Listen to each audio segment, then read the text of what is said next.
Wondering what to get a loved one for Christmas this year, or wondering what to ask for your loved one this year? This video I've gone through some of the top gadgets that I found that I've already bought myself for Christmas. So if you're wondering what to get yourself or possibly that loved one of yours, this video should take you through a variety of budgets, but as always I might have forgot something, so let me know down below in the comments so I can obviously nick that idea and use it for next year. Now my first up item is something called Home Assistant. Now if you don't know what Home Assistant is, you don't really need to know unless you're the person who's going to be setting it up. Home Assistant is basically a device that controls all your apps into one central app.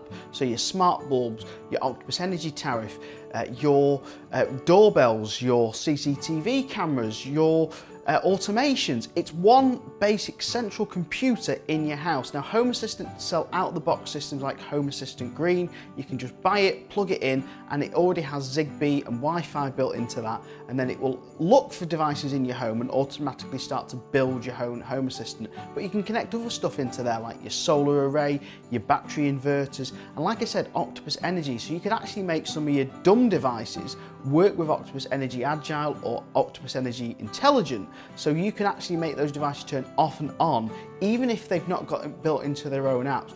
The stuff you can do with Home Assistant is almost endless. It's a really clever system. We're also going to be talking through some of the stuff that's built into it that I've seen.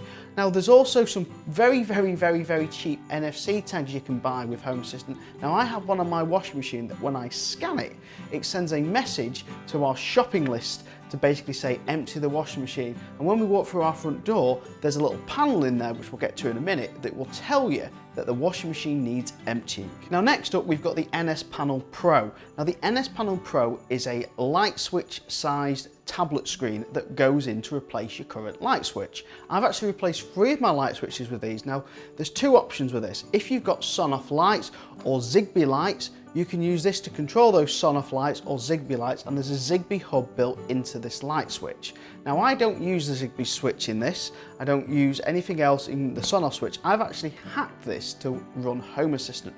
So I now have my Home Assistant dashboard, customized dashboards for each room that one of these switches is in, just neatly displayed there. So my front door has all my front door lights, my hall lights, my solar status, how full the battery is, and it also has that to-do list that I mentioned before, which is if we've scanned any of the NFC tags to remind us to do anything, it will display in that list that these tags need doing. You could also have it sort of have stuff like empty the robot hoover, and then when you scan the NFC tag on the robot hoover, it cancels that off the to-do list. The stuff that you can do with Home Assistant and these NS Pro panels is almost endless.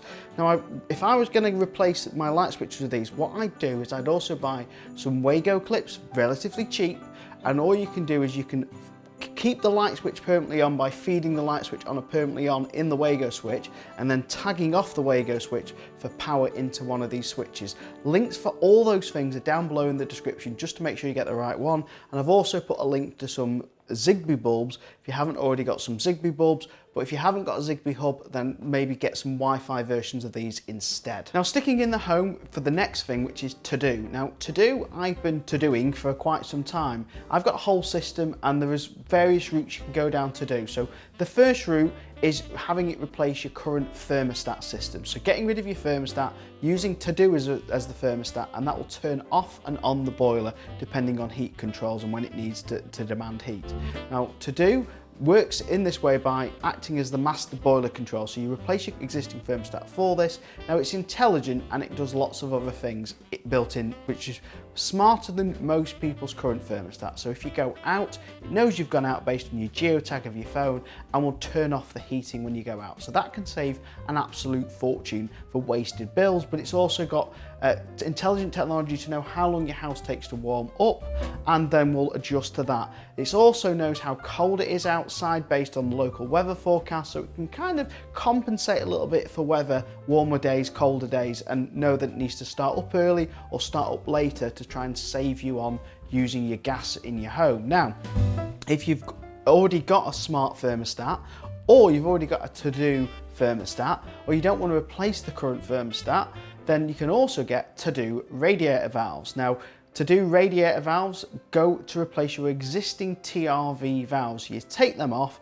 and you put the Tado radiator valves on. But what this gives you is ultra control over each independent room. So if you like your lounge a lot hotter in the morning, but don't like it a little bit cooler at night before you go to bed, you can have it run several different temperatures throughout the entire day, and several different rooms can all run slightly different temperatures throughout the whole day. So you've got real zone control per room. Now I wouldn't go too drastic by turning too many rooms off in different levels of the floor and leaving some really hot. That can cause imbalances to the house, but if it's a couple of degrees between each other, that's about what you want. It could save you some real money on your bills, but it also means that for me, I can have my son's room nice and warm for when he's going to bed so he can settle down, and I can have our room nice and cool so we can have a nice relaxing sleep.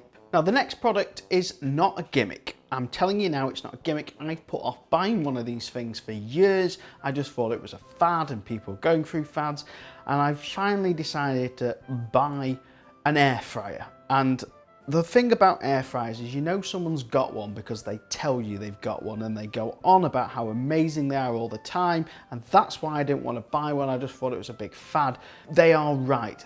Air fryers are amazing. It's one of the best things I've ever bought. Now, not only does it cook your food faster than I've ever seen it cook food, but we bought one of a slightly more expensive model from Ninja, and it actually has a probe that fits inside the food. So we cooked roast dinner in there, we've cooked various other types of meat in there, and you put the probe in and you tell it on a Dual-X colour chart how rare you'd like the meat. Now chicken just sets to well done automatically, but if you put steak in it or roast, so we put a beef joint in there, and I said me and my wife like it really rare, so we picked rare number 2 and it came out exactly like the picture. Then a week later we tried rare 1 and it came out exactly like the picture. Lovely roasted outside, nice and crispy sort of roasted beef skin on the out, but the inside was a nice juicy raw meat, which is, you know, if you're a meat lover like me, that's perfect. Now it can cook other things, it can bake, it can do all sorts of things, but it's got to be one of the best inventions that I've ever purchased for myself.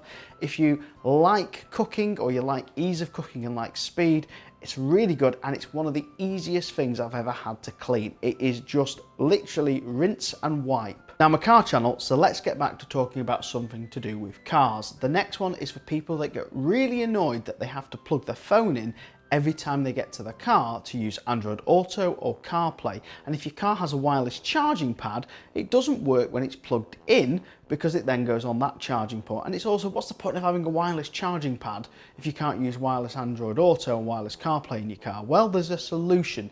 There's actually a little device that you can buy that plugs into the existing USB socket where you normally would plug your phone in, and it connects to a little box that transmits to your phone wirelessly. It means that every time you get in your car, your phone will wirelessly connect to Android Auto or Apple CarPlay directly without any cables plugged into your phone. Now I put a link to this and the air fryer and everything else down below in the description, so if you want to find the exact models that I've seen and I've looked at, then go down below. I haven't tested the Android Auto or CarPlay thing, so if you do get it, the reason I've recommended it to buying from Amazon is mostly with Amazon, if it's not right, you can send it back, especially near Christmas. So because this is a Christmas video, I'm not going to do my cheesy thing that I do at the end of my video where I say, go and watch this video because it's to do with the Christmas gifts I picked last Christmas. Instead, I'm going to say thank you to these people here that have supported me on YouTube and also Patreon over the years. Thank you so, so much. However, YouTube does say that you'll probably enjoy this video. So thank you very much for watching. Merry Christmas and have a great New Year.